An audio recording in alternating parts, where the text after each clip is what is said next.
This episode is sponsored by Transcend, a veteran-owned and operated performance optimization company that I introduced recently as a sponsor on this show. Well, since then, I have actually been using my products and I've had incredible success. There was initial blood work that was extremely detailed, and based on that, they offered supplementation. So I began taking DHEA, BPC 157 for inflammation, based on the fact that I've been a stuntman, a martial artist, and a firefighter my whole life. Lots of aches and pains. Dihexa to help cognition after multiple punches to the head and shift work, and peptides. 4 months later, they did a detailed blood work again, and I was actually able to taper off 2 of the peptides because my body had responded so well to just one of them that it was optimized at that point.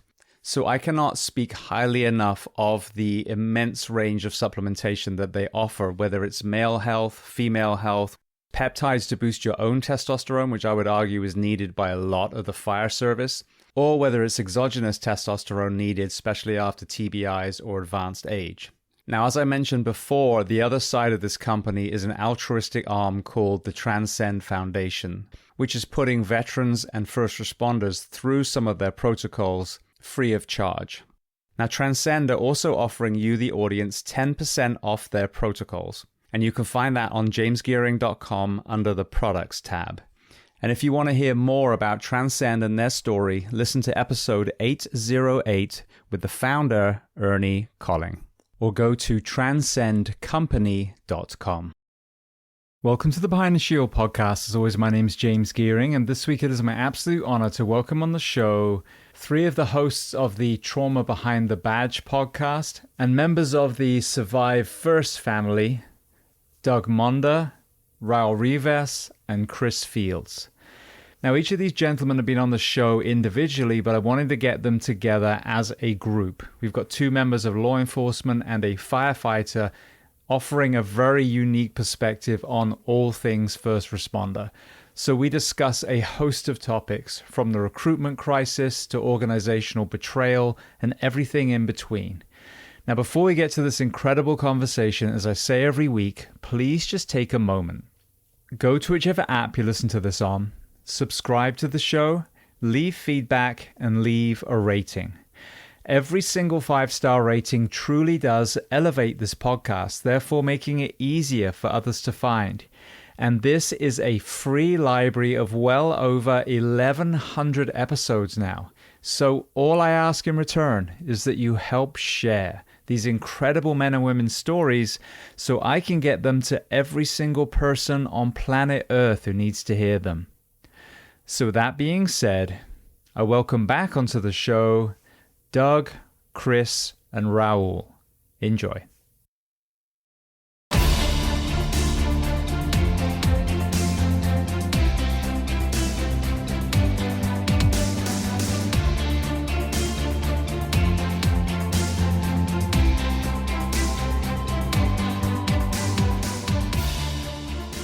Well, Doug, Chris, and Raul, I want to start by saying, firstly, thank you all for coming back to the Behind the Shield podcast. I can't remember if it was Doug or Chris that was the first of you guys that was on. I know Raul was the most recent one we did in his home.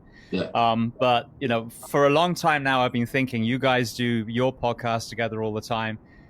I need to get you on collectively as guests on the Behind the Shield podcast so we can put all these minds together. So I want to start simply by welcoming you back into the Behind the Shield podcast. No, great to be back. Thanks, man. Appreciate it. So for people listening, again, each of you has already done your own episode. So, you know, search that on the Behind the Shield podcast if you want to hear the full conversation and the full stories. But let's just give an overview, starting with you, Doug. Give me, people listening, an overview of your career, any highs and lows that you want to hit. And then, obviously then we'll dive into some of the topics that we're talking about today.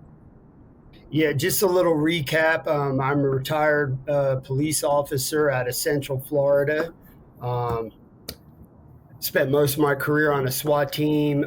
Drugs and guns was my specialty. Spent most of my career chasing guns and drug dealers, things like that. Over the course of my career, I encountered a lot of traumatic events, some nationally known, and it led me down a long journey, dark dark journey down a dark road, and I didn't do so well when I was on that dark road, and I didn't take care of myself the way I should have mentally. I was really good at taking care of myself physically, but just not mentally. And I ultimately attempted to take my life back in 2013 and then again in 2015. And it kind of opened the door for me to get into this mental health world. Back then, there really wasn't a whole lot of people doing what we do and what I started to do. And here I am today, over 10 years later, still traveling around the country, speaking at conferences, helping first responders get the care that they need. And I'm still currently the president and founder of the Survive First Foundation. That's kind of where I'm at today, 2025. Yep. Did I get the year right? You did indeed. All right, well, let's go to Chris then. Chris Fields. Yeah, Chris Fields, retired Oklahoma City Fire Department, 31 years, 7 months, and 16 days to be exact, service. Been retired 8 years. Yeah, just finished my 8th year of retirement. I want to keep sticking it to the state as long as I can and drawing that check. And but I got into the mental health because I'm kind of like Doug, for my own struggles.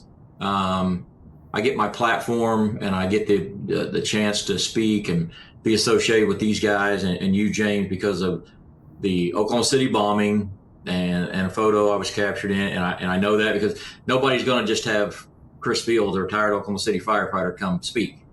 And I know that, but that's where I get my platform. But to me, it's all about the cumulative trauma of the almost 32 year career.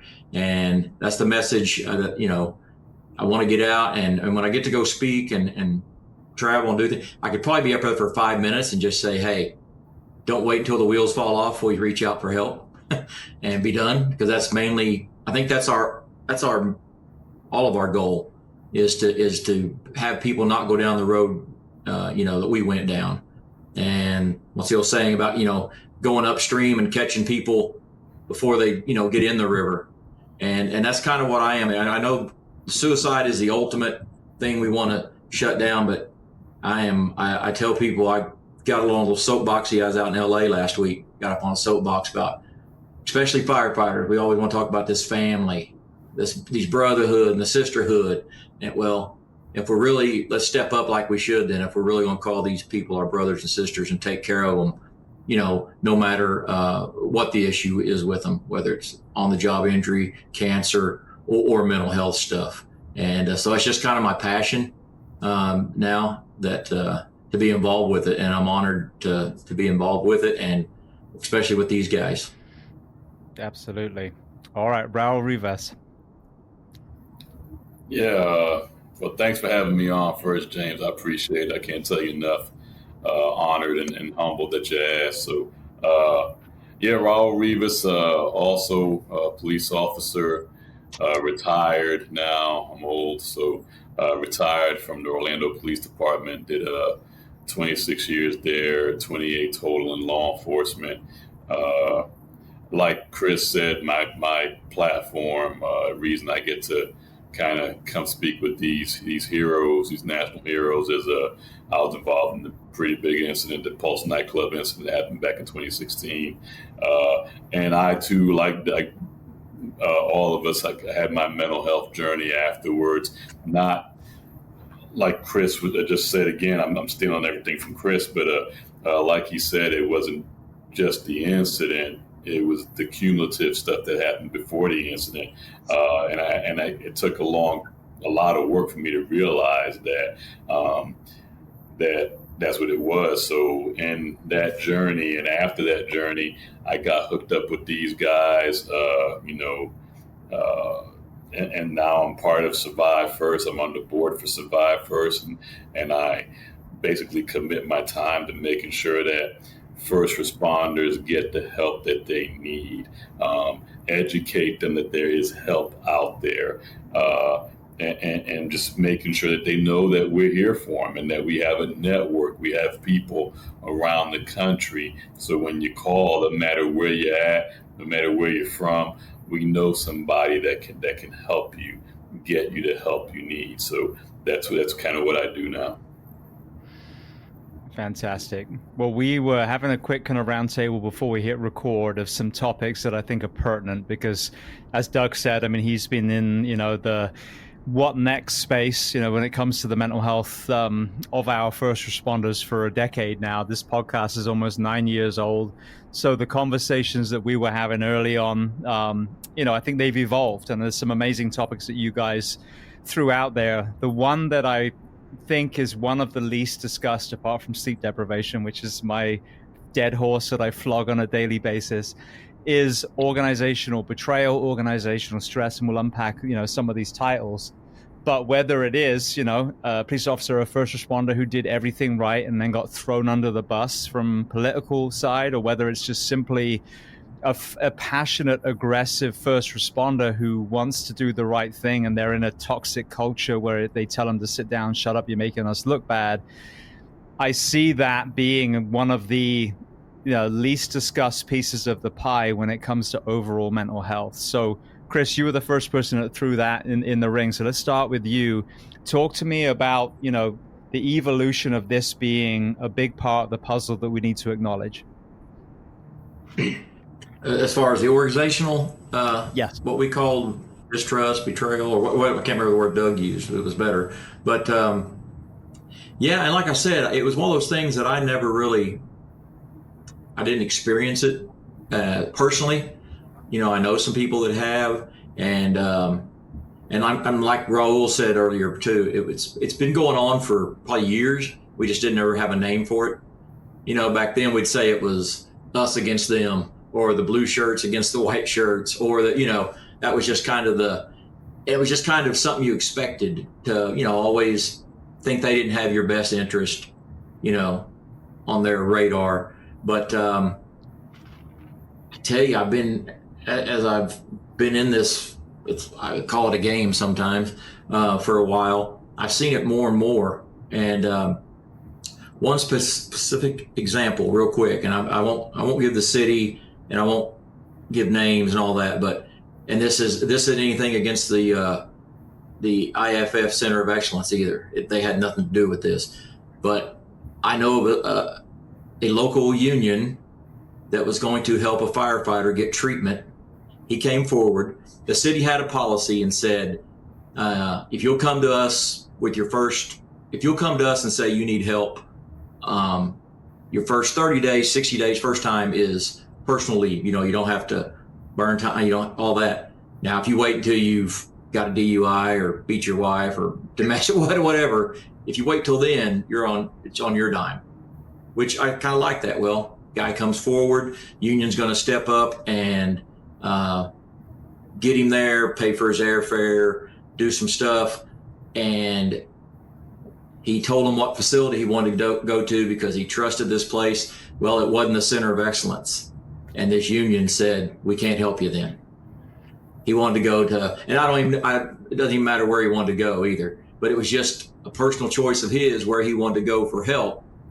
And the union kind of pulled back and said, it's not union backed. So we really can't, like I said, and that's not on the Center of Excellence, that's on this local that I'm talking about. So I think that one right there really kind of put me over the edge on this. I saw it firsthand for the first time ever. I've always heard stories and all that, but to hear it, like say, and witness it firsthand, I was like, and Doug Monda says it best, man. A first responder's life is not to be compromised, and you may only get one chance. That kid may only reach out one time, and you're going to throw it back in his face and say, either you go here or you're on your own. Because you wait till a guy's struggling, he's at the bottom, finances come in, there's a lot of stuff other involved than just he's struggling. So the finances were a big part for him to get a little help. And in essence, figuratively speaking, they turned their back on him. And that kind of, like I say, that kind of hit home for me actually seeing it the first time. Doug, you want to jump in on that? Oh boy, I could go sideways, man. There's this man. I could pounce on some people, but unfortunately, a lot of what Chris has said is very correct. Um, there's two parts of being a first responder. There's the business part of it. We work for a business. A city is run like a business. A municipality is run like a business, but we're human beings and we include the human element into it. So when Chris used that term that I always say, a first responder, I'm pretty sure that's our national slogan for Survive First. A first responder's life cannot be compromised. And what that means is, in order to run an effective business, to be a business owner, you have to make compromises. Every year you go through your books, your budgets, and you make compromises. And so do cities. But unfortunately, when it comes to somebody's livelihood, their life, their well-being, their mental well-being, their physical well-being in the first responder world, there is no room to cut corners. There is no room for compromise. And so that's where we're losing the battle, because unions function on money, right? They're all about getting their pay every week, and they're about money, and the same with the departments. And so when it goes between translation from the city and the unions to the police officers, it becomes a business, and the firefighters, police officers, dispatchers, they're getting pushed to the wayside, and they're not getting the quality of care that they could be receiving. And that right there, all the things we've done over the past 10 years, I'm just going to go back 10 years. James, you and I've known each other 10 years, I think now, Chris and Raul. Matter of fact, let me just step back. It's good to see you, man. We've missed you. We know how busy you are. You're still working. We follow you. It's good to see you smiling. But anyway, we tried to make leaps and bounds over the 10 years, but we're still in the same spot. The numbers haven't changed. The suicide rate is still radical. The amount of depression and anxiety and the accumulative trauma and stress that first responders are going through and getting, that hasn't changed any over time. If anything, it's probably gotten worse. And unfortunately, a lot of people went by numbers, data-driven things and numbers. And in the mental health world, when it comes to suicide and things like that, the numbers are grossly projected. They're not working, and we can't base it on that. We basically have to base it on the quality of care within the agencies. The states need to be better involved, and the big organizations, the unions, and on the law enforcement side, the international chiefs of police, the FBI National Academy, organizations like that in the fire world, the IFF, et cetera, they need to be doing a better job and getting more involved in helping us create a better plan for quality care for first responders. That's kind of where I'm at. Raul, your perspective. Yeah. First thing I want to say is that one of the things one of our partners always says is a lot of times it's not the incident, but how we're treated afterwards by the agency. That's what really affects us, right? So this is a huge topic and so important. We still, around the country, find ourselves talking to agency heads, talking to wellness units, peer support people, and finding that the agency just is not, they're not putting their money where their mouth is. They're not following through. They have checked the box. They're happy to have a wellness unit sign on the door, but don't really check to see what's being done, and when these when our people, when our first responders are struggling and needing help, when they need support, true support, the agencies and either they're not equipped to help or just don't care to. That sounds very, very rough and kind of direct and bold, but that's sometimes I think what it is. I agree with what Doug's saying, that these big organizations, maybe they can do more, but as agencies, we've got to take care of ourselves. That. And I can name off organizations, and when we talk on the tactical side, and when we talk with the equipment stuff, and when we talk with the best practices when it comes to officer safety, we don't wait. And I'm saying as a profession, we don't wait for these organizations to say, hey, this is the best thing to do. Or when they do say it's the best thing, we go ahead and do it. Mental health still is lagging behind. I do believe that some of these organizations have said this is what you need to be doing, and we still can't get the needle to move in some agencies in the right direction. We've just talked today to an officer who was involved in a shooting, and after the shooting, when she needed the agency the most, she just needed support, she just needed presence, no one was there. And that's the type of organizational betrayal we're talking about. And the bad thing is that that's more commonplace than we think.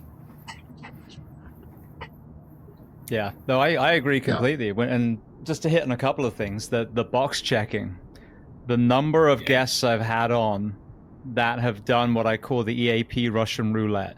So they finally found the courage to ask for help. They've gone to their city or county. They've been given a sheet with a bunch of numbers.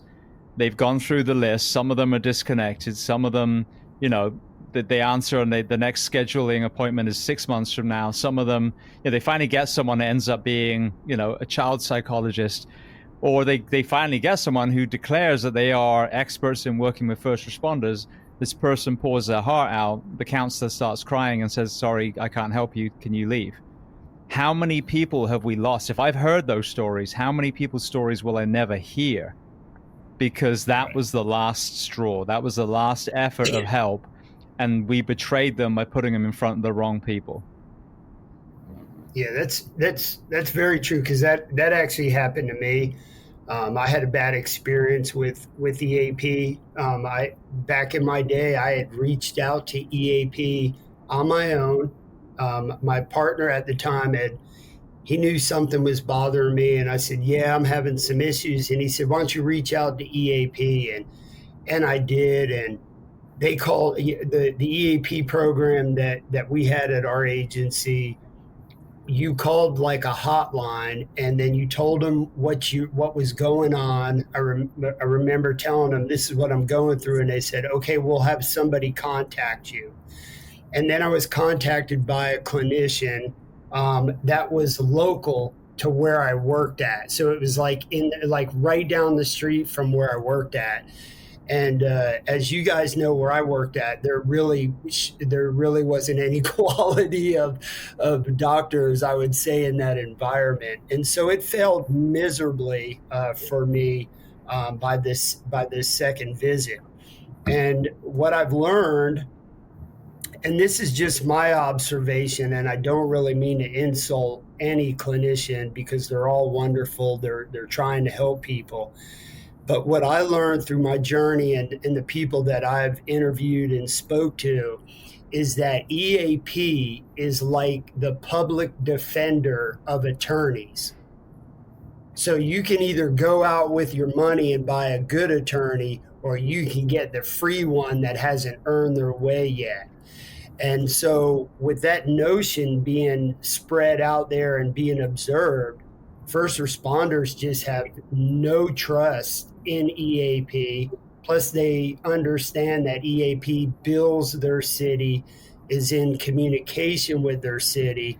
And so there's that trust factor there. So, for an agency just to utilize, and I just went through this, we just helped an officer with alcohol related issues, and he went to his lieutenant and his chief and said, I have a drinking problem and I really need help. And the chief said, well, your drinking problem, are you drinking at work? And he said, no, sir, I only drink when I'm home. And the chief said, well, your problem's at home. That's not our problem. Go get help on your own. Call the AP. And that was really discouraging because there's so many amazing programs out there that are better than just sending them to EAP. And that police officer didn't call EAP. He called me and he said, hey, do you have a better plan for me? And we did. We had a better plan for him. So that's the unfortunate bad side of EAP. It's not all of them. It's some of them. And one thing that I also learned is that everybody always complains about EAP, but your city doesn't have to use that particular EAP program. So if you have union reps in your department, it would behoove them to go out and vet EAP programs. Like our agency, if you called EAP, you got 3 visits. And so I went for 2, and the lady, just like Raul, she looked at me and she was like, oh my God, you're insane and you're crazy. You need to go see somebody else and you need to be on medication. That's just what I got. And so I had to start all over again and tell my story all over again and relive it all over again. And it was just a failed program all the way across the board. But if we took if our union reps and the people in the department that do that stuff, if they took a little bit of better care and a little more time on vetting the appropriate program, it might work better. And what I was going to say was we had 3 visits, but the agency right down the street, they got 36 visits.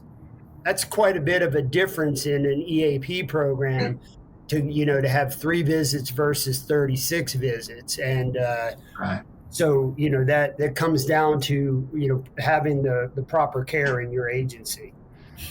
Yeah. I was going to say, I think it's one of those roads too, they're going to have to, well, first I'm going to back up and say again, I want to reiterate, my original story was nothing against the Center of Excellence. I don't want to get hammered by these people because I'm a lover, not a fighter. So I don't like confrontation. But I just had lunch with a guy today who went to Center of Excellence. Great. They do great work. So I want to clear that up if that came out like I was attacking them, and I wasn't. It didn't, Chris. Okay, good. I thought you were pretty clear, Chris. But I was saying that you know how long it took to build trust between first responders and clinicians? There was always that gap that needed to be bridged, and it's taken a while. I think the same thing with people actually trusting their cities or their peer support or whatever you want to call it. They're going to have to earn that trust because it has, especially as old as we are back in the day, it was always us against them. We were like, especially in the fire department, we had an old city manager one time that said, we don't make him any money. We're a liability, not an asset, because we don't make him any money. But so to earn that trust back, and it's just like, we are so, I'm working now with the First Responder Wellness Division here in Oklahoma, state agency, Danny Long, I think you had him on the show, started. And the amount of calls that we get from people that are going around there, which is fine. I mean, going around their city, going around their peer support because they still just don't have that trust. So I think it's going to be that road of just how we had to build trust with clinicians, which we have now, which is fantastic. I think it's going to be the same kind of road but they're going to have to lead by example, and do the right thing. I just wanted to add into that. So, James, if you just give me a second here. Chris brought up the one of the magic words is liability. And the agency still run with that word preceding everything. They worry about liability first and wellness, 15th on the pecking order. So, because when somebody raises their hand to get help, the first thing that pops in their mind is the liability issue. What's that going to? Is this person weaker? Is he going to be able to get back to work? And in that mind frame, instead of how can we help this person, get them healthy, and see where that goes. I'm dealing with an officer right now in a local agency that is going through some hardships, and they've got a plethora of documentation, things showing that this is a mental health issue, and the agency is reluctant to look at any of it. Because this is the world according to Raul. This has not been said or anything like that, but because of liability issues. That's what I believe it is. And that word right there, I think, is another reason that you have some of this, what we believe is betrayal, what's perceived to be betrayal, because agency heads are worried about liability. Yeah, liability is an issue. It was an issue when I had, as I call it, my situation. The liability. I was in charge of a SWAT team, so I had access to automatic weapons, explosives, you name it. And there was just people in the agency that were concerned that a guy that tried to shoot himself was coming back to work and carrying a gun around the building. And there were employees that worked in the agency I worked at that were concerned about that. And liability was a thing that was talked about me for quite a while. But by the grace of God, I had a police chief who believed in me. And he said he's not a liability. He's okay. We went and we got him help. And the doctor said he's good to go. He's got a fit for duty letter. And he trusted me, and not only did I do a good job when I came back, I always tell everybody the year after I tried to kill myself, I was Officer of the Year. And I don't know what it's like in the fire department, but in a police department, to be Officer of the Year is a really hard task, because we had 70 police officers in our agency. And no time ever in my career would I say I was the best one. Like, I had 70 incredible police officers that I worked with, dispatchers that were amazing, detectives, supervisors, but it's a pretty hard task. And I owe that all to that chief who stuck behind me and got me help. And when I came back to work, I was healthy and happy. What he did was he did what most chiefs don't do. He didn't look at the liability. He didn't look at the cost factor. He looked at the human factor. And I know this because he said it out loud. They even wrote an article about him. He said, not only was this guy one of my employees, he was also my friend over these years. And there's a time where you have to put your maybe your work role to the side and bring your humanity out and look at somebody and go, hey, how much is this person's life worth? That was one of the very first lessons I learned as a police officer was I had a knife in my pocket, and it was just a cheap Ace Hardware knife. And before I was a cop, I was an ocean lifeguard. And so I used to carry this cheap knife in my shorts when a couple times I had to go out and cut people from fishing nets off the piers and things like that. So it became like a lucky knife. And it was an $8 knife. And I brought it into work when I first became a cop. And my supervisor, who ultimately became my SWAT commander, he pulled the knife out of my pocket and he looked at it and he threw it in a garbage can. And I go, what'd you do that for? And he looked at me and he goes, how much did that knife cost? And I said, $8. And he looked at me and he said, so you're going to tell me your life is worth $8? And I said, no, my life's worth way more than that. And he said, the next time you buy a piece of equipment that's going to help you or save you, don't spare any money. Buy the absolute best piece of equipment you can afford to buy. And that's what your life is worth. Your life isn't worth $8. So I say all that to say this. How do you put a price tag on somebody's head? Not even an employee, just somebody. I mean, you think about as firefighters and as police officers, when somebody calls 911 and they're laying in the middle of the street begging for help, whether it's an injury or an assault or just a bad day for them, our agencies spare no expense on going and helping those people. I mean, we got 2 firefighters and 2 cops right here. Have you ever in your career seen us go, oh, we're not going to do this because it costs a lot of money? No, we spare no expense. But when it comes time to ourselves and our own agencies, we compromise.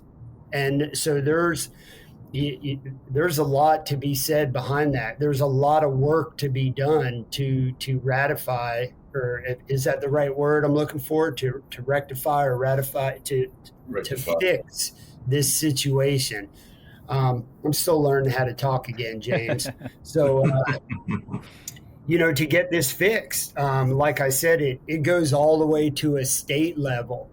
Over the past 10 years, James, like I've really transitioned in my role in this industry.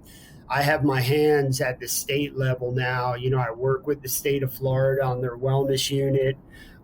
Just like Chris, I do a lot of stuff, and Raul around the state of Florida. And so I see it from the governmental level at the Capitol all the way down to the police officer. And I'm going to give you an example of one of the things that is happening that we have to look at. In the state of Florida, we do a thing called a post-critical incident seminar. Most people know it as a PCIS. The 3 of us, I don't know if you've been to one, James, but I know me, Chris, and Raul have been to one.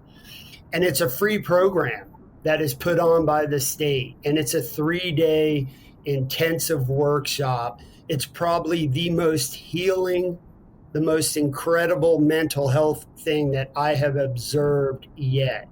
I've been involved in maybe 8 or 10 of them now since we started doing them.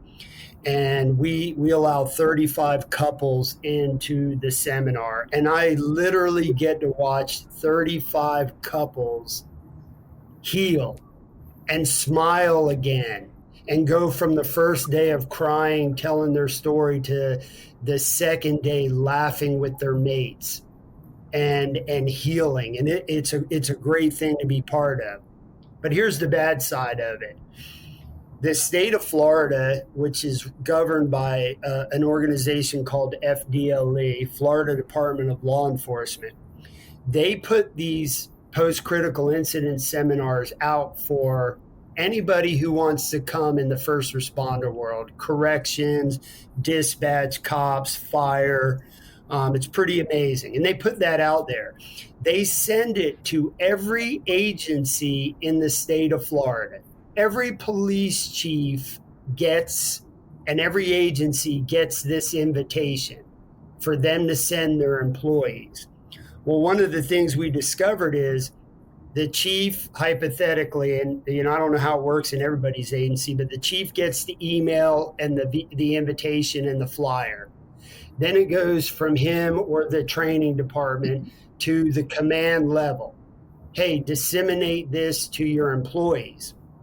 Well, one of the things that's happening is when it gets to that level, it's not getting to the employees because the command level is going, well, if I give this to this shift, what do they call it for the fire side? Is it a shift or is it a battalion? Shift.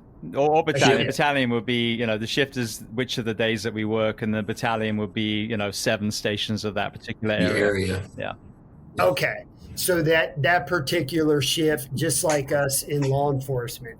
And so if I give this to this shift, I know that 3 officers on this shift or 3 firefighters were traumatically damaged at an incident, whether it be in the Pulse nightclub, Oklahoma bombing, whatever it is that we've all been involved in, or just a shooting. These 3 officers were involved in a shooting. They really need this seminar. But if I send them to the seminar, I'm going to be 3 bodies down on the shift. And that's going to cost overtime. And we don't have the staffing to fill overtime. So all that takes place. That command level person doesn't put that information out because he don't even want to tease the employees with it because they're knowing that they're not going to go. And so that right there, just that one incident that's taken place, and that's just here in the state of Florida. And I'm not bashing anybody. That's just the price of doing business and the nature of the beast that we're in. But that's kind of what's taken place. And the way to fix that is at a state level, a funding level, and which you could track that all the way down to people that go out and vote for their elected officials. That's why it's so important that we vet, that we do the right thing, and we take the time to vote the proper people in the seat, and also make sure that when you're going to work for an agency, make sure they're a great agency. Make sure they have a track record and they have all these things. There's a million different ways you can look at it, but these are some of the things that are happening here in what we're involved in. Doug, you talked about us being seen as a business, and I've made this comment a few times. I think this is where in the fire side I see the greatest organizational betrayal. If you actually look at the business world, I don't know if you've seen these news articles, it happens here in America, but also Iceland, the UK have done, a trial of this. The progressive business world has actually shifted to a 4-day work week, 4 9-hour days with a 1-hour lunch. So they're realizing the Googles, the Amazons, etc. If you invest in your people, Richard Branson from Virgin is a perfect example. He's like, if my people are happy, the customer will be happy, not the other way around.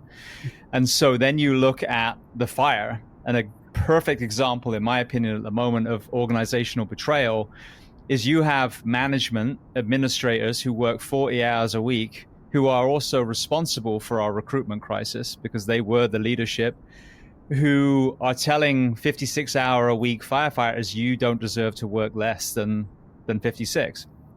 And, these people go to their families every night at 5. The firefighters work 56. And then as we get through a deeper recruitment crisis, now you're talking about mandatory overtime, 80-hour weeks, etc. Now let's take our union, the IAFF. I'm not worried about offending anyone, Chris, so I'll carry this one. They work in a city that works a 42-hour work week, 24/72. There's no conversation about them advocating for the rest of the country working the work week that they are. So this is where I see a huge organizational betrayal. You're wearing the gold badge, or you're getting all the union dues, and you're supposed to be fighting for your people, and you're like, well, I'm all right. That's it. If you were a Google, a Virgin, a progressive business leader, you would say the most important asset I have is not the aerial, it's not the Bearcat, it's the men and women in the uniform.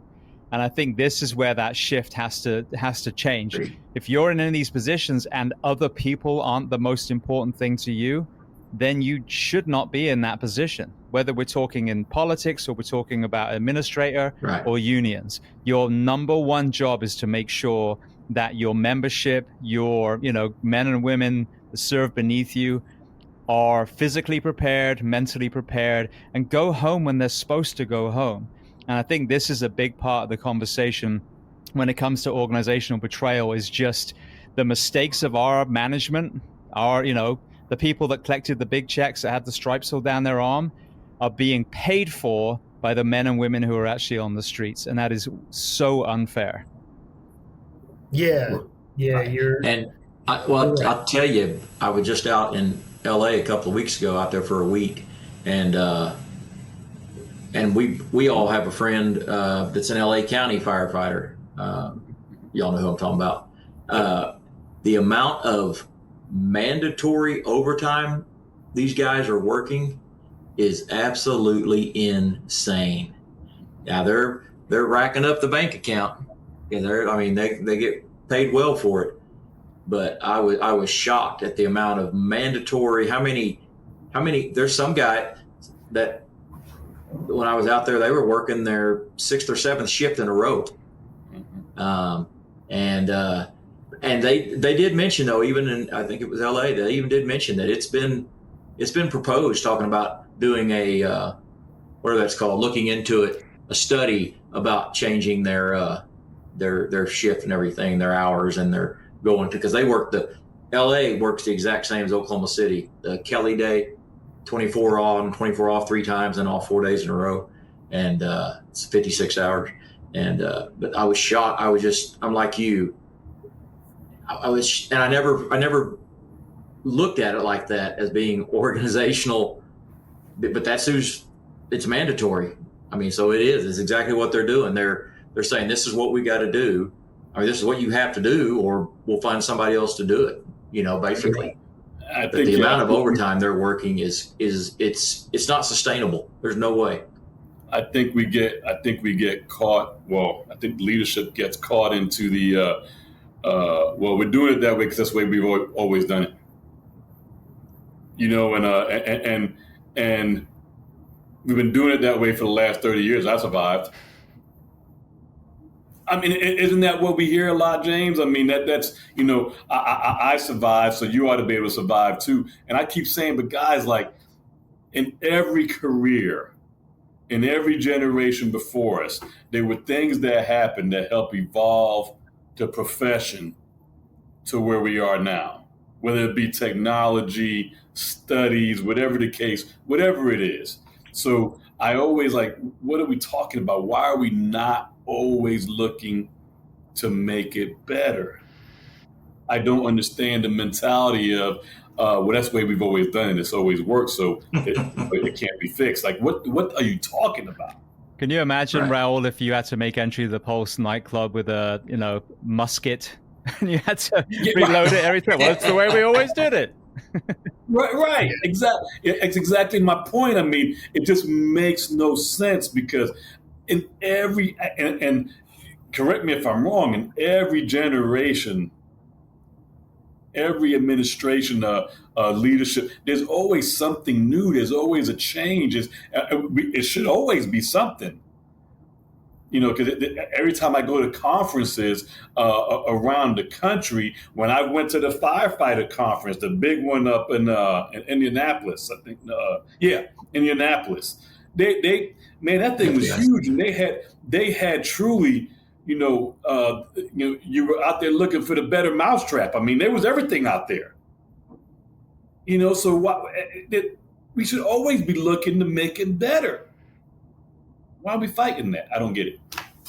Well, and firefighters are, and I guess we're like cops. I don't know if cops are the same. Firefighters hate 2 things: the way things are and change. So, they're beating themselves up. But like you said, they always want the newest, best, and brightest toy, or tool to play with. So they're ready for that to change. If we had this, we could do better. If we had that. Well, but there is so much tradition in I can't speak for the cops, but there is so much tradition in the fire service that if they feel like if they change something, like you say, the work hours that, like Oklahoma City, they've had that same, they went to a 3rd platoon in 1965. That's when they started that 4-day, that cycle. So they've been doing it since 1965. And that's just, I don't think they think there's another way to do it. Those guys out in LA I was talking to, because I was saying, I don't know how the Oklahoma City guys and girls would go for that if they jump on board, because they only know what we do now. And those guys and girls out there were like, oh, we would love it. We would love to go 24/72 or whatever it is. So, but like you say, it's, I'm like you, Raul. I don't know why now when I was on the job and young and stupid, I was the same way. Don't mess with my job. Don't mess with my tradition. This is how we do it, And, but as I've gotten older and mellowed, and yeah, I don't know why we fight things that are going to only make us better as firefighters and as people and as husbands, as fathers, as wives. It's going to make us better in every aspect, and we want to fight it to the core. And we got to make it clear, we're not talking about half-cocked ideas, right? We're not talking about, well, I heard this guy Chris said if we do 27 hours and 79 off, that's the way to go. He woke up one night and said that, and that's the way this is backed by and James, I don't mean to tell me, this is backed. This isn't just a fad. There's evidence-based stuff. I mean, so Anyway, I'm sorry. I can get on the soapbox there. No, you're absolutely right. It is evidence-based. It has been for years. James, our agency, we were on 410s. We had gone through all the shifts, and we spent most of my career on the 410s. And I'll tell you, one thing my agency did right is they got the shift down so that everybody in the agency had 3 days off, which at 410s isn't a backbreaker, because if you work 8s, you generally work 10s anyway, the time you get settled in and settled out. And everybody had a weekend day off. You either had a Saturday off, you either had Friday, Saturday, or Sunday, or you had Saturday, Sunday, and Monday off. And so, the young guy got just as much quality time as the old guy did, and it worked well for us. But the old timers, and I've had this conversation with several, I'll use old timer. I'm an old timer, but guys that have been around longer than me. When I first came back to work after my suicide attempt, I had older guys ask me questions. And I'll never forget this one guy, and I love him to this day, but he looked at me and he was kind of mad at me. And he said he didn't understand me because he's like, I've looked at you all these years and all you do is train and exercise, right, in my athletic world. And he said, you take such good care of yourself, and I don't see how you could have a problem.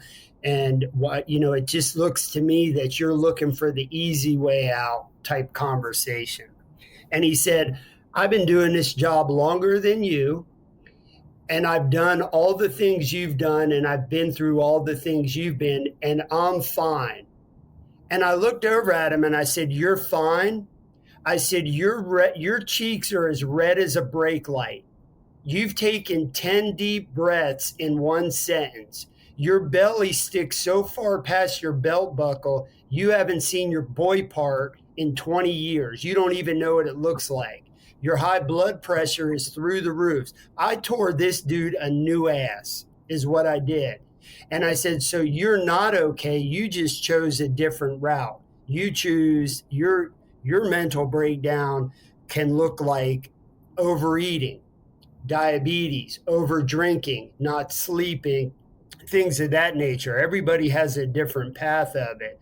So a lot of these old timers that think they're okay, they're really not okay. They just think they are. And they're just as scared of the change as the new guys. And you're right, Chris.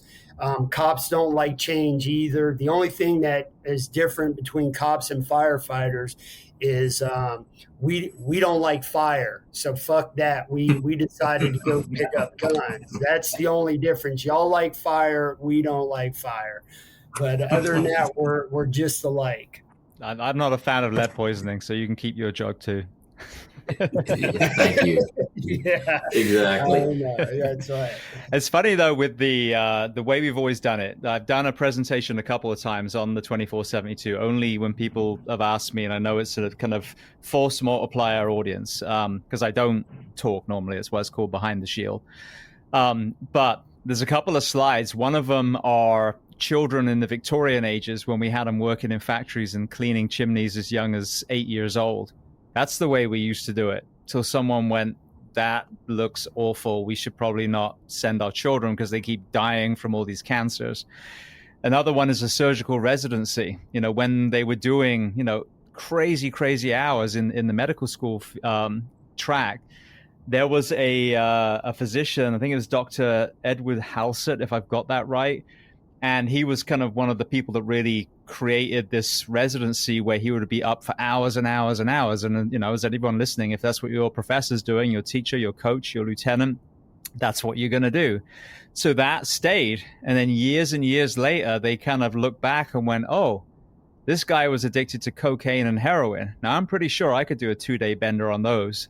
So just because that was the way it was done doesn't mean it's the right way, whether it's, children in a Victorian factory, whether it's a coked up surgeon, just because that's how you did it in the past. And I tell my people, Chris has got the helmets behind him. People will call that tradition. No, that's a hat. Tradition is camaraderie, it's courage, it's teamwork, it's selfless service. That's tradition. And so the innovation in what we're wearing, innovation in the tools, and the innovation in the human performance, that's not tradition. Tradition is forging the best police officer or firefighter, and that involves innovation. You do not let go of tradition by forging a path to be a better first responder. That's right. That's very well said. Very well said. Yeah, like you said, James, especially in the fire world, remember everybody wanted to have the melted shield or your gear so black and dirty that you couldn't tell what city you worked for. But what do we do now? Right. Now you have 2 or 3 sets of gear. You immediately get deconned after every fire alarm. We leave our self-contains on through salvage and overhaul now, which is didn't change anybody's didn't change anybody's bravery, didn't change anybody what they're willing to do. It's just a safer, better way to do the job. And like you said, that's why we all do what we do. I want every first responder, cop, firefighter, dispatcher, man, I want them to do their 25, their 30, whatever they want to do, and get to retirement. I've got too many, we all know too many that didn't get to retirement or didn't get many years of it. The one, like I say, the one that's always known me, I actually made a guy I used to work with, actually made his suicide after he retired on a call. And that has always stuck with me. And I thought, I don't want anybody else to have to experience, that, to see your brother didn't get, like I said, I enjoy sticking it to every week, every month they have to cut me that pension check. They're like, damn, he made another one. So I just want to, that's what I want everybody to do. Keep drawing them checks as long as they can. Well, just to jump in again, Doug made the comment about, the figures not really showing the whole picture. And this is something that I've talked about. And again, in this presentation, one of the slides was supposedly, I think it was suicides. The American Fire Service in 2024 it was like 73, 77, something like that. Now, I can tell you in the state of Florida alone that we've had close to that. Locally, we've had, I can count several on one hand. That's just in this county and the surrounding area. So, but I asked the audience, I'm like, yeah, but so that's obviously underrepresented as far as, them not being reported. Let's, not forget about the alcohol and drug related deaths. That's the same exact issue, the mental health crisis. I said, but what's the largest part of this puzzle that we're missing? Our retirees. The military doesn't discount any death after you've stopped wearing the uniform. They have a thing called the VA that keeps counting as these veterans progress through the years. And most of these diseases and mental health crises are going to really manifest in your 50s, 60s. That's when we see most of them. So, for example, if I did anything, I took my own life, I dropped dead of an aneurysm, I got cancer, I cease to be a statistic in any fire, anything. So this is the other thing, is that we're acting like we only have a small amount in police and fire.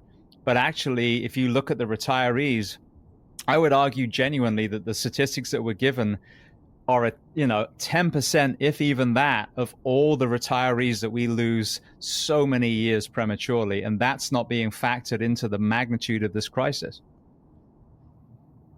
Yeah. 100%. Yeah, we were talking about some of that today, Doug, when you were at the class today. FDLE's trying to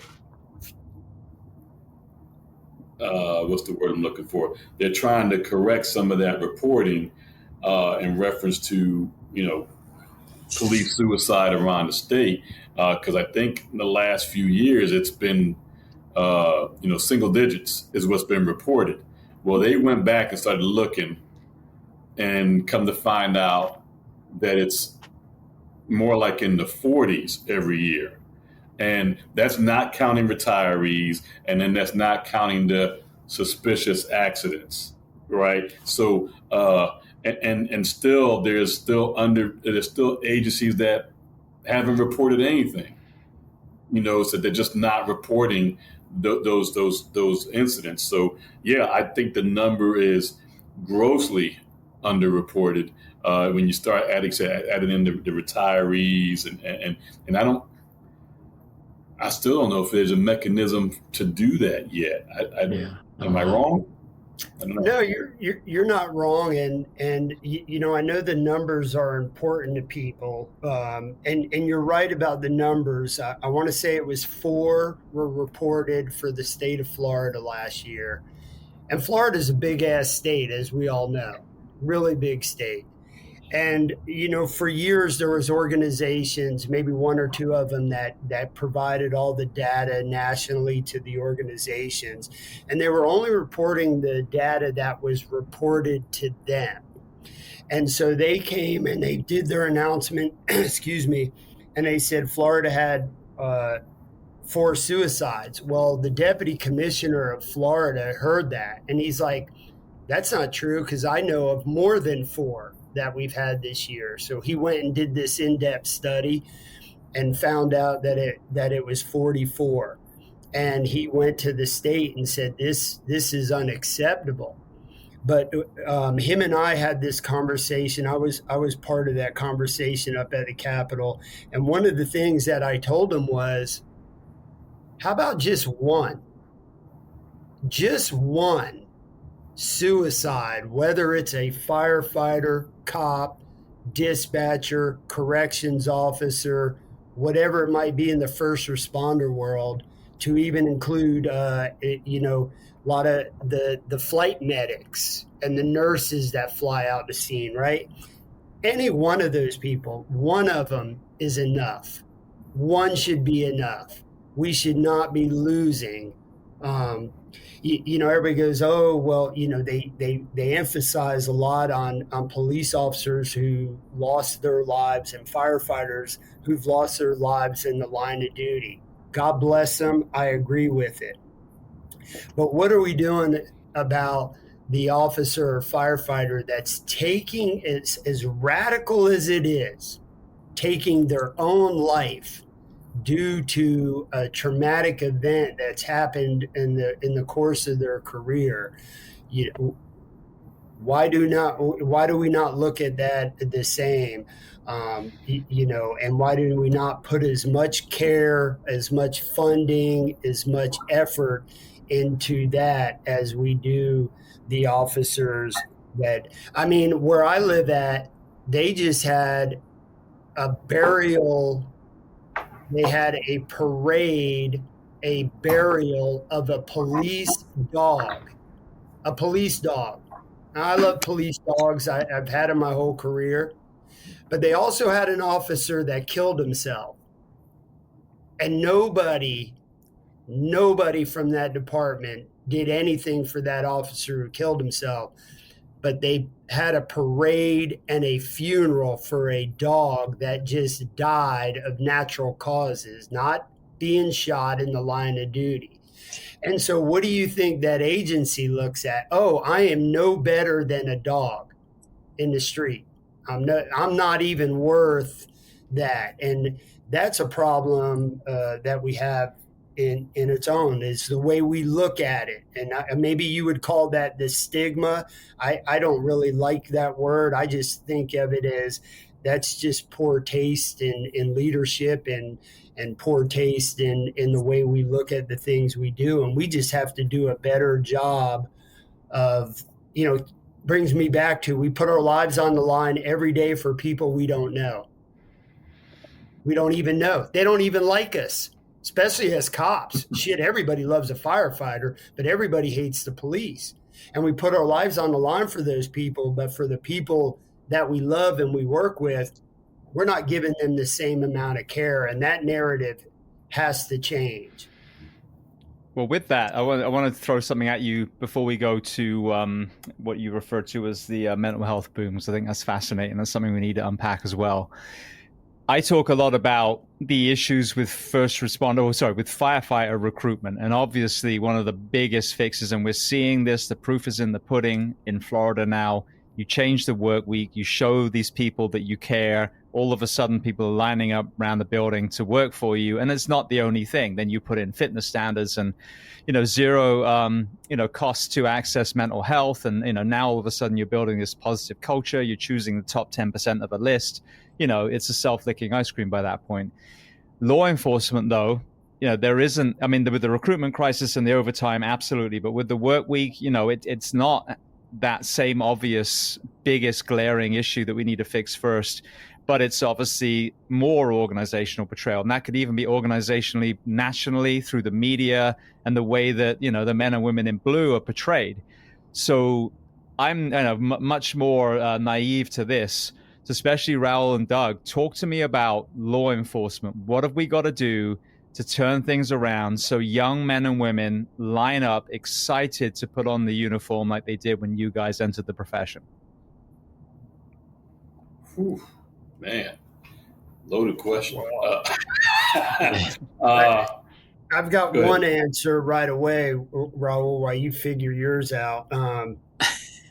One of them is we have to get rid of that anti-cop rhetoric. We cannot allow that in our country anymore. And unfortunately, that era that we went through, the George Floyd era and a few other eras, it painted this horrible picture of a cop. And one of the examples I like to use, Chris, who's not on the show, Chris tells people, he says, listen, if you hire a plumber and he comes to your house and he does a crappy job, does that mean all the other plumbers in the world suck and you're never going to hire another one? It's no different as being a police officer. Just because one police officer makes a mistake doesn't mean the whole world has to turn on every one of them. And when we saw that take place, why would you want to take a job where you're going to go do your job and be spit on and it potentially hurt and damaged and shot at and not be trusted and all these things? If we don't fix that, we're not going to have police. We are so nationally short in police officers.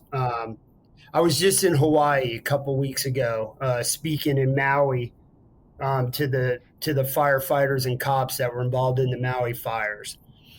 And there are 480 police officers down and 3 police chiefs.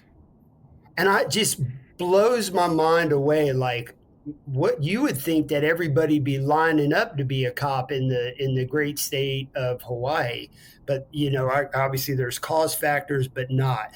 That's the same thing that we have across the nation. Just nobody wants to be a cop anymore. And we're putting ourselves in a very dangerous position where crime will go rampant and things of that nature. So we have to obviously get backing from the top and end this type of, I use the word anti-cop rhetoric. And I'm stealing that from a famous sheriff I saw on TV. He said that. I don't even really know what that means, but it sounded good. But we do have to get rid of that. I'm just joking, but we do have to get rid of that, and we have to paint a better picture, and we have to fund. We have to fund these agencies. It baffles me. This country will send billions of dollars to other countries that we've never even been to or we don't even know, but we don't take care of our own the way we should. And that's just my take on it. We just have to do a better job of taking care of the people who take care of us. Yeah, I think one of the answers is going to, of course, people are looking for jobs, and police are, you make an okay living, depending on where you're going. So you're going to have people coming up. But in reference to shortages, that's across the board. I mean, and we just also, he forgot, I remind him, but we just came back from Los Angeles probably like a month and a half ago or so. And they're like 3,000 short. It's insane. They're supposed to be slated for like 13,000, and they're like at 9. So, and that's the same for Chicago and for LAPD, and so that's around the country for the most part. I think funding is a big deal. Pay the cops better, you'll probably have more people coming. That's an easy one, low hanging fruit right there. Back when we joined as police officers, if you made a mistake, it was handled internally. I'm not talking about criminal stuff and you need to go to jail. I got no problem with that. If you're police and you do a crime, then you go to jail like anybody else. But if you're doing the job and a mistake is made, you're doing it right, you got the right intent, but a mistake is made, it used to be handled internally. You was written up, and you have a policy violation, and so forth and so on. Now, any mistake is looked at, if it's criminal first, then they look to see if you got a policy violation. And there's a bunch of examples I can give you. I'm not going to get into that. That's a huge debate, but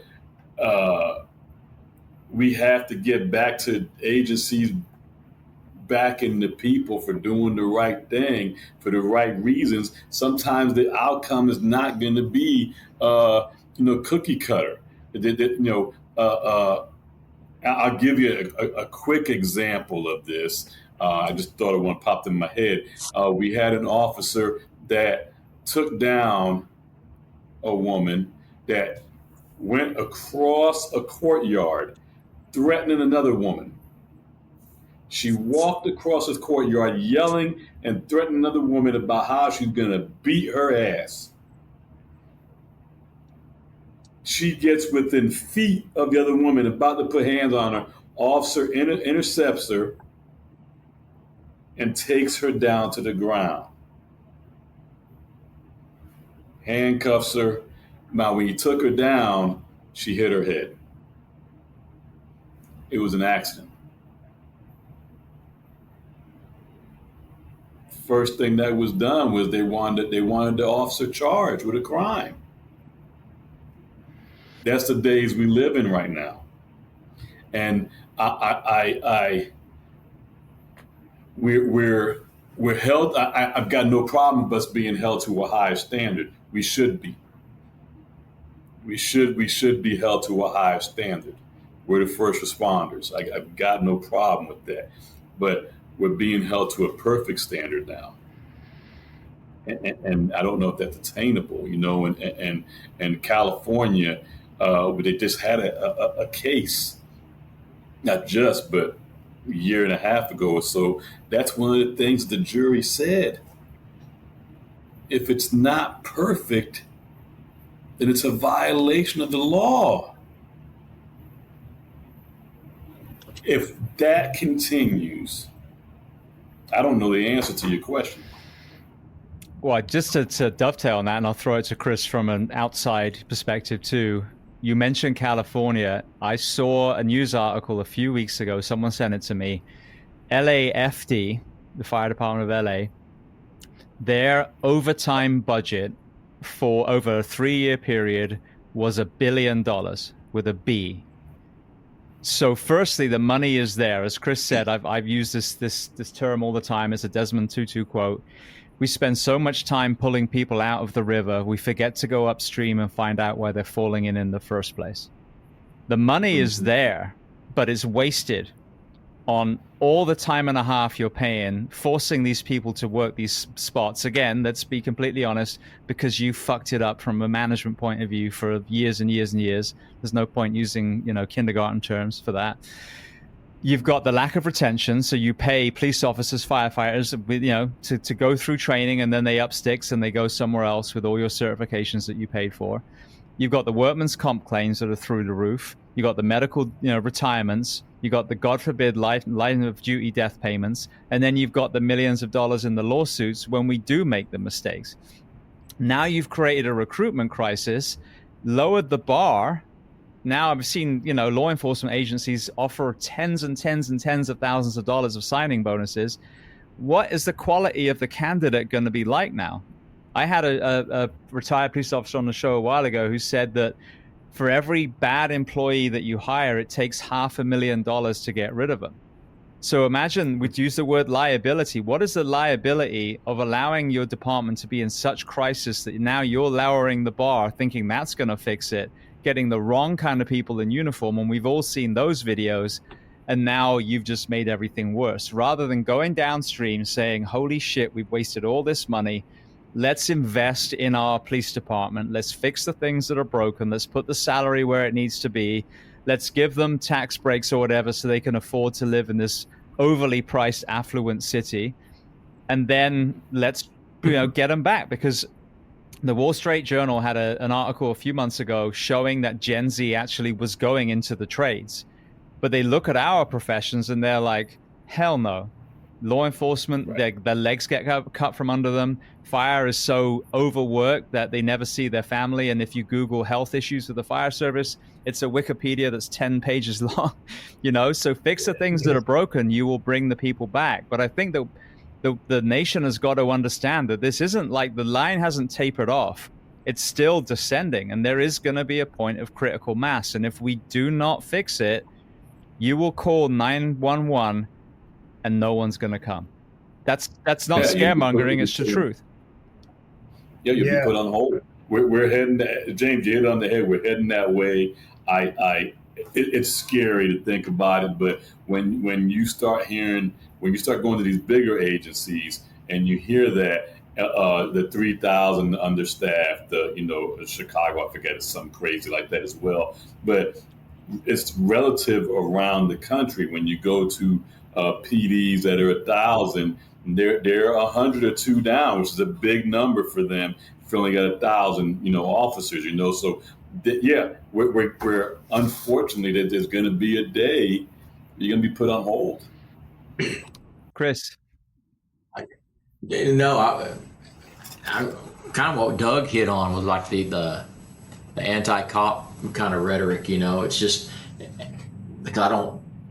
And like he said, in most cases, everybody loves firefighter, except except management. But I was thinking the same thing. But administrative. Yeah. But I was thinking like what Doug said about the plumber, kind of, just you would never not call a plumber anymore because you had one bad one. Anytime I noticed there's a story about, looking on Reels or Instagram, just all this stuff, and there's a story about a cop that did something, great, or did this for this elderly person. You'll see somebody comment and say, wish there was more like this.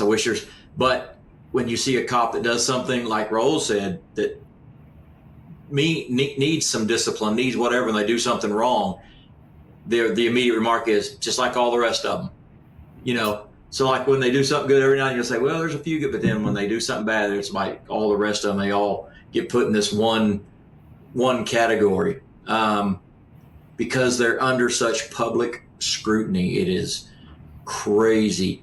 If they would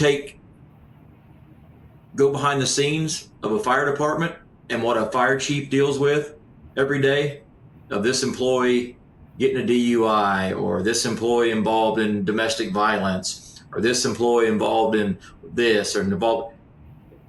I mean, the fire world doesn't get the public scrutiny that the officers do.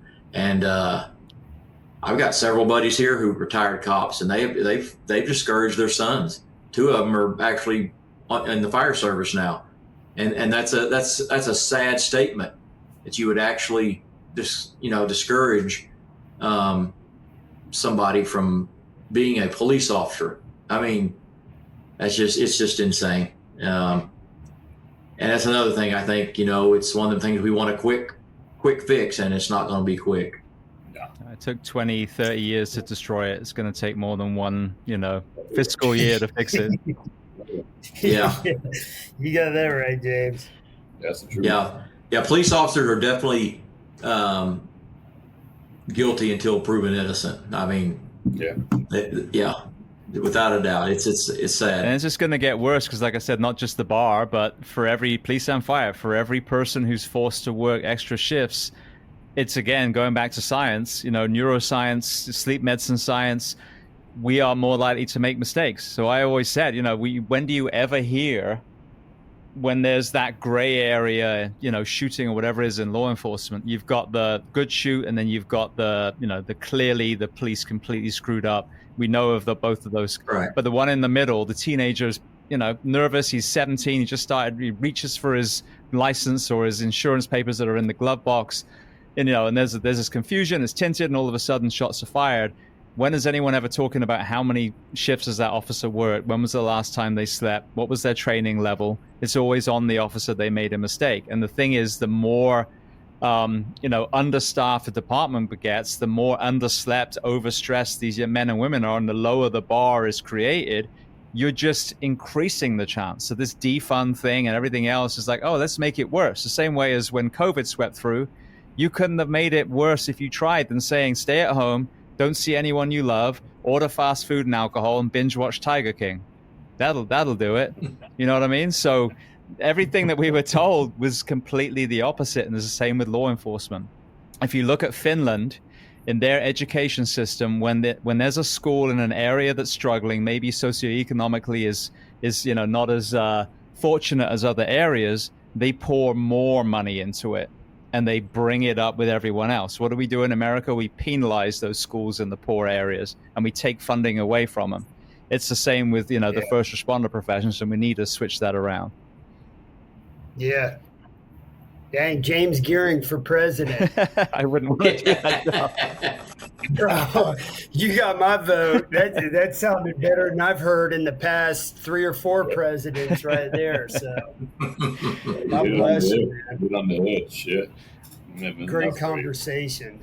I mean, this conversation opens the doors to many different pathways in our profession that could be worked on. I wish, I hope a lot of people get to see this and take this narrative back to work with them and try to improve it and work on it. Because if we don't, it's not going to get better. It's not going to fix itself. We've got to put more effort into it. And I'm all for it. I know on my end, I work. I just said this the other day to a buddy of mine. He was like, man, I never see you anymore. And I said, man, I wish I was still a cop. It was easier. I work harder now than I ever have I was a drug agent, man. How hard is it to buy and sell drugs and go out and drink and go to bars and do that stuff? But this journey here it's difficult. And what people don't realize too, the bottom end of this conversation, the very bottom end when it comes to mental health, is when you got to pick up that phone and you have a first responder on the other end of that phone who's got a gun in their mouth and their wife screaming in the background, help me, help my husband. And you're on the other line trying everything you can to talk that person out of taking their own life. And the problem that this person is having is due to signing up to be a hero. Every police officer and firefighter, the minute you sign that line, you become an instant hero. The day same with the military, the day you acknowledge that you are going to sacrifice your life for the better better, livelihood of human beings, that puts you in a hero category. And we need to treat those people like such. And I just hope that somewhere along the line, we just start doing a better job. You could always do better. I believe in that. We could do better, and we need to do a better job of taking care of each other. Absolutely. Agreed. When I get to speak, man, I always end it with this real quick. We talk about taking care of each other. When I retired March 1st, 2017, after 32 years of service, you know what happened on March 2nd? They promoted somebody and put them in my seat. And the Oklahoma City Fire Department hasn't missed a beat. Orlando, Cocoa, I can't remember the last one you worked at. Half of America I work for, so pick one. Oh, there you go. None of them have called us to ask us to come back to work, except maybe for Doug, or ask our opinion about anything. So, man, we got to take care of each other at the end of the day. Absolutely. Would you guys have time to just talk about the mental health boom and the different organizations that you run and that you trust for people that are listening before I let you go? Yeah. Okay. Awesome. So let's talk about that. Again, 9 years, still kind of a baby compared to, the real kind of long-toothed individuals in the mental health space and first responders. But in that short time, I've seen the initial, we need to smash the stigma to the evolution of the conversation. But sadly, I've seen some fantastic organizations that have been there for the right reason. And I've seen even had people approach me to want to sponsor the show. Organizations that even in the rhetoric, they haven't disguised the fact that there's a lot of money to be made in first responder mental health. So talk to me about what you termed the mental health boom. And let's talk about that. What have been some of the low points when it comes to what was supposed to be trusted organizations in this? And then what are you seeing today so that there's some optimism for people looking for organizations that won't let them down? I don't know. Doug is probably more well-spoken on some of the organizations that he's seen come and go because of his work with Survive First and all that. As far as the optimism, I do see, like I say, it's going to be slow, and like we always say, if we just reach that, that one person, and you really have to believe that because it gets frustrating at times. I've thought several times about just going, you know what, I'm tired of just like I'm talking to the wall or, whatever. But being optimistic, I do see a shift. It's a slow one. But I do see a shift. I spoke at a little town here in Oklahoma just the other day. They have a little recruit academy going on at like a VOTEC, a technology school, and one of the towns that's around there came, and I was really encouraged for the fact that the fire chief was sitting in there, the assistant fire chief was sitting in there, one of the people from the city council was sitting in there, So the fact that the mental health stuff is being talked about earlier in careers now, instead of, waiting until, like say, they're in the river and drowning. But to see that fire chief, real quick, I was in Sacramento for a week, and I did like my presentation like 2 times a day to get all the 4 platoons that they have and all that. At the very end, the fire chief had kind of stuck his head in and out when he could, Well, the last day he came in, he was in there about the last 20 or 30 minutes. And when I got done, he said, "Hey, I want to come up there." And he started thanking me and thanking the peer support team. I don't know what conviction came over him. Dude, he spoke for an hour, told his story, and when I got done, I told their peer support, I said, "Let me tell you something. I appreciate you having me out for a week." And all I said, but this group got more from that 45 minutes from that fire chief than they did from anything I said, because that's their fire chief. He just got up there in front of everybody and was vulnerable. And, so that's the optimism I see. I see a shift towards that, and that's encouraging. Yeah, there's a lot of good chiefs out there, and there's a lot of good people out there still doing a good job. It's just in this day and age, everybody gets all their information from social media.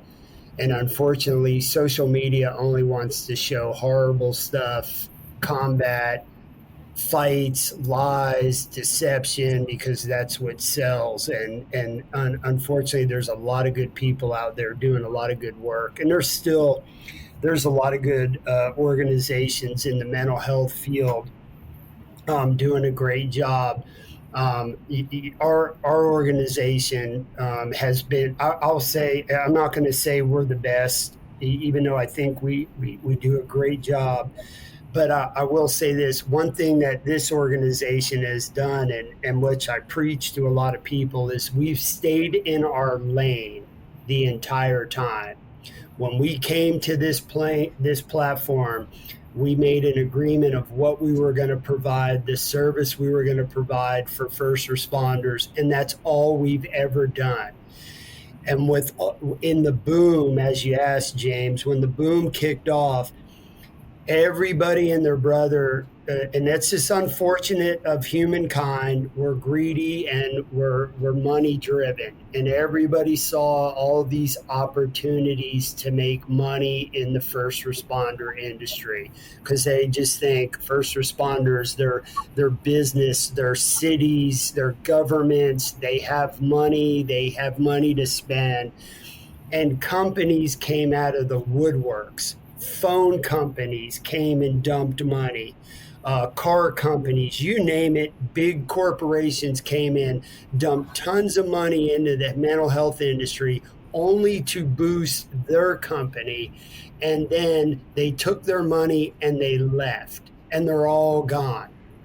And all the fly-by-night companies that came in and tried to make a quick dollar, they're all gone. The people that are still around. And the second part of your question, what organizations would we vouch for? I mean, there's tons, depending what department or what arena you look in. But what I would say to anybody is, do your research. You always want to look for the organization or the treatment center or the provider or the therapeutic group or whatever it is. Look for lineage. I think, James, you and I had this conversation a long time ago about martial arts. You and I are both former martial artists. And I went to the Gracies for jiu-jitsu because I looked at their lineage. They had been around for so long, and they have proven over decades their quality of work that they've done. You have to do the same thing in this industry.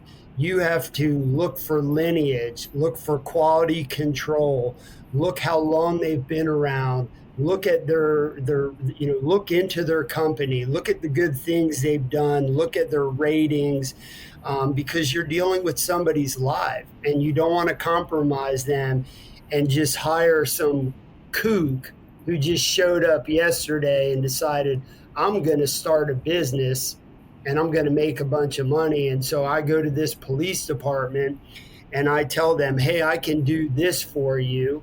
Never done it before in their life, but that chief or that agency sees an opportunity to check a box. And they can check the box because this dude's going to sell you his class for $500. But this dude over here who's been around for 5, 10, 12, 15 years, he's going to charge $800, but we're not going to go with him because this guy's $300 more cheaper. That's what we have to do, is we have to focus in order to fix that problem, is really take our time and research who it is we're looking for and what it is we're looking for, and the lineage and of that company, and also their rating. And are they doing the right thing? Are they ethically doing the right thing? Are they honorably doing the right thing? One thing that I've always said with my organization, and the guys will tell you this, I have never let anybody come near this organization that has a red flag on it. If your organization has a red flag or multiple red flags, you can't come play in our game. You can't come play in our arena because there's no room for error in this industry. Because if there is error in this industry, it could cause somebody's life, and that's unacceptable to me. So I say it again, really take your time and look into the organizations, the programs, the teaching programs, things like that. Look and make sure that you're hiring or you're purchasing or you're using somebody with the proper quality and the proper education and training that they're going to give you. Yeah, don't get the $8 knife. Yeah. Don't buy the $8 knife. No. buy the Microtech. Yeah, I think Chris and Doug have kind of hit everything on the head. I think we've seen over the years you can just go to conferences now and see the difference from 5 years ago to now when we're talking about wellness conferences. They've gotten smaller. They've dwindled a little bit. I think some of the boom that happened and people getting into the industry, the first responder mental health industry, they got into it maybe they got into it for the right reasons. I don't mean to say that I know that they didn't, but that they got into it and have fallen by the wayside for whatever reason. We also have those that we know did get into it for the greedy reason. We've seen a shrinkage, if you will, of just that type stuff. So, there's people like there's organizations like Survive First that you can go to that we meticulously, is that the right word, vet resources that we associate with. So if we're sending you somewhere, it's because we trust them. We've touched them. We know what they do, and we trust that. So, and if we haven't touched them, we'll be very, very honest about that. Hey, we've heard of that place, but we can't give you anything more. We just don't know enough about it, so we just won't say too much about that kind of thing. So, the boom was there. The boom is I think it's on the downside, if you will. That's just from my friendly observations, my humble observations of when we're so fortunate to travel around the country and see different resources and different conferences, and you can see the difference even at the bigger conferences that we would go to 4 or 5 years ago, and looking at the conference now, you can see the difference. Right. And the amount of people there. So we're under that. So I think the people we're those that have fallen by the wayside. I think now what you're getting is hopefully the people that are in it for the long haul. And now, like Doug said, you got to go ahead and be picky about what you want. And you need to do your own research. There are many, many resources out there that do a great job. I look at it as a car, though, so if you can, what's the word I'm trying to, if many of them do decent work, and so I can buy a Yugo and it's going to get me from point A to point B just fine. I'm telling you that there's resources out there like a Mercedes that'll get you from point A to point B, and it's a better ride in the middle. More comfortable ride, and you're not paying more money, but you got to do the research and find out, Right. So, the resources are out there, and if I'm gonna pump one up, pump a few up, you've got Chris, and I'll let him talk about what he does in the Oklahoman organization he's with. Survive First is one call this week. We'll tell you, what we know. And we have a network around the country.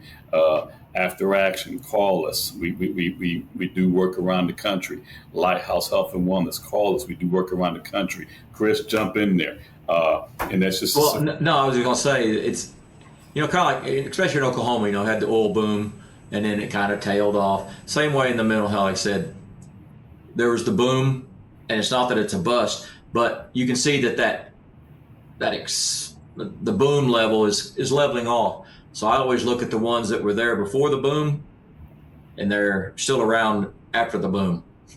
Those are the ones that I think more so are in it for the right reason, and it is, like they said, it's about vetting them.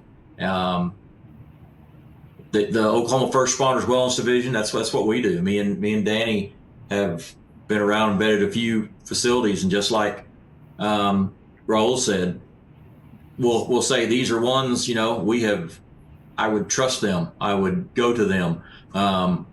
If we haven't vetted them, that's what we'll tell them. And so I'm like the ones that were there before, and there were ones that were there before, they were country before country was cool, or however that song goes, so they were doing this work long before the boom.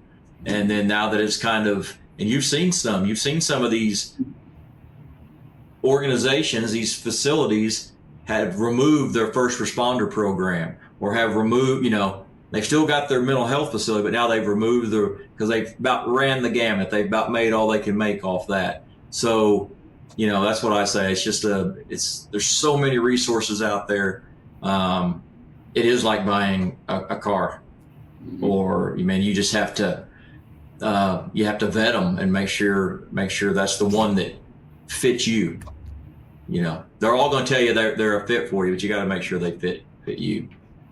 Absolutely. Well, I'll get you guys after we hang up to send me, links to any of the organizations, obviously, Survive First and all the ones that you've mentioned, and I'll put them on the show notes as well. But I want to be mindful of your time. I'm sure, it's evening for everyone listening, for all of us recording. So I know we've got families and places to go now.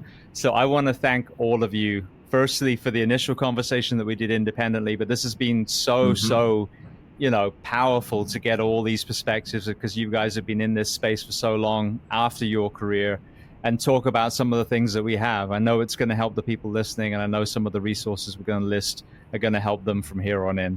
So I want to thank all three of you for being so generous with your time and coming on the Behind the Shield podcast today. Thank you. I'm honored. Thank you, James. I'm honored to be here. Thank you, James. Thank you, man. It's good to see you. It's good to talk to you as always, and keep up the good work. Definitely. You've been doing some great work for a long time, and you've been helping a lot of people. And I will tell you, the three of us are honored to know you. That's for sure. Yeah. Absolutely. And that's why I always tell people when I always talk about your podcast, probably should be compensated for the work I do for you, but no, I'm just kidding. No, but what I tell people is it's not just all first responder mental health, man. It's how sleep hygiene ties into, you run the gamut of every aspect of, it may not always be first responder specific, but it always finds its way to tie in somehow. And so that's what I appreciate about your podcast.